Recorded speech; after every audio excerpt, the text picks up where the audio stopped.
A closer look at this issue. And joining us right now to discuss this is Dr. Richard Land, the president of the Southern Evangelical Seminary. Thanks for being with us, Dr. Land. Thank you. I'm happy to be with you.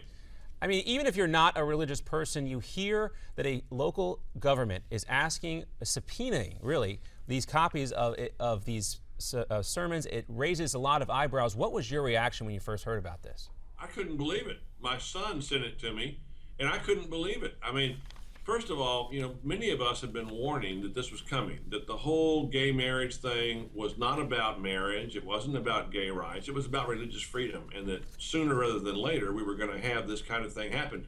But I didn't think it would happen this soon, and I didn't think it would happen in my hometown of Houston, Texas. I thought it'd be Los Angeles or New York or San Francisco. But my first response was, Houston, we have a problem. Well, yeah, that's an appropriate use of that term, normally reserved for the space program, but this seems out of this world as well. Senator Ted Cruz also weighing in on the situation, and we're going to quote Senator Cruz here. Religious liberty is the very first protection in the Bill of Rights, the foundation of all of our liberties. The city of Houston subpoenas demanding that pastors provide the government with copies of their sermons is both shocking and shameful. Two good words to describe this, I'm sure. But what is your reaction now, Dr. Land, that the mayor apparently is backtracking so quickly? Well, I think that it shows that she doesn't have a death wish. I mean, in terms of politically speaking, this is this is going to be very unpopular in Houston, very unpopular around the world and around the country. And I can tell you this: I know some of those pastors. She's picking on the wrong people. They don't have backup lights. Those guys have got the intestinal fortitude to say, bring it on, sister, bring it on.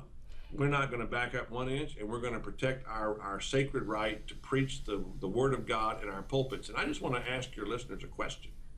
Can you imagine the furor if a Republican mayor asked to inspect the sermons of clerics in Muslim mosques in their city? The New York Times and the ACLU would be on Prozac. Well, Dr. Land, this is obviously going to raise some issues here in regards to the relationship between the church and the state. So what I want to ask you is, are you afraid at some point that your sermons or sermons are going to have to be dictated? Well, I think that there's certainly the danger that they're going to try to make any biblical reference to homosexuality hate speech. That's why I don't like hate speech laws. I like making actions have consequences, not attitudes and not beliefs. When we start making beliefs criminal, then we're violating our freedom of speech and our freedom of religion protections in the Constitution. So I think that this is a warning. This is an overreach by a group that, let's make no mistake about it, their agenda from the beginning has been to not only have their lifestyle tolerated, but to have it affirmed and to have it paraded before our children as normal and healthy, and to marginalize anyone who disagrees with that to the level of being Klansmen. They want to turn us into the equivalent of Klansmen. And what do you think, there was anything specific? Do you think that this was prompted by a complaint from somebody who may have been in one of these sermons?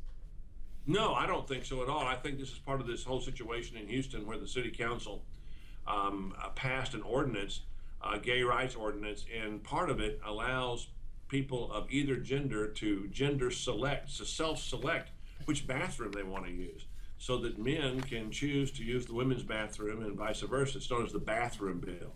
And so clergymen in Houston started a petition campaign. Well, Dr. Land, let me ask you real quick, if you could just leave it there. We'll pick it up because I hear the music. That means we're coming up on a hard commercial break here, which means we have no choice. We got to go. But we'll be back with Dr. Richard Land talking more about this issue in Houston, Texas. Pastors being subpoenaed to turn over their sermons. Coming right back after this.